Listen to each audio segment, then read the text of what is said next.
on. Thailand's rescued cave boys woke up in their own homes for the first time in more than 3 weeks. They spent more than 2 weeks trapped inside a flooded Thailand cave.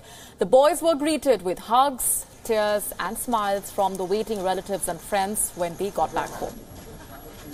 And the first thing many of the boys did was take part in a religious ceremony. The boys and their families visited an ancient temple with scenic views of the surrounding countryside and prayed for good fortune.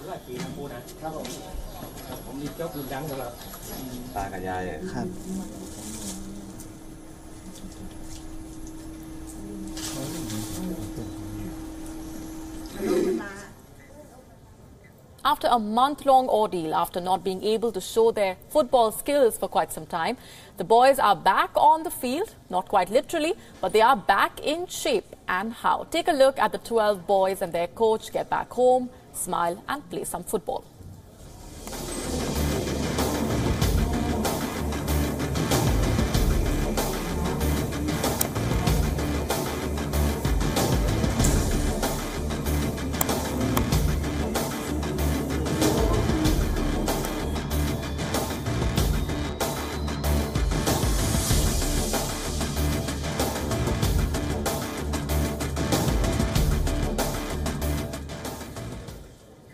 Amidst a collapsing economy and anti-government protests, news out of the South American country of Venezuela is rarely positive. However, 2 young engineers are making the best out of these bleak conditions by turning garbage into car parts using 3D printing technology. Here's how.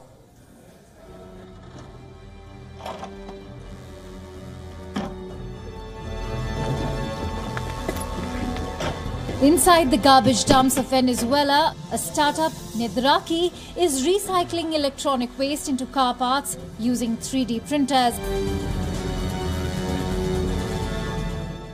Nedraki's journey began when 27-year-old Nazir returned from the United States after having studied 3D printing technology.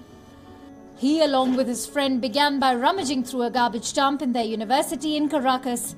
But their dreams took off only after they struck a deal with a local recycling plant. Firstly, we are producing the prime material on the national level. Secondly, we are doing this while focusing on circular economy, using residues from other industrial processes, recycling them so that we are able to produce goods. Thirdly, we are making sure this technology reaches more people. We are taking part in events, in educational projects, because we want 3D printing to grow in the country.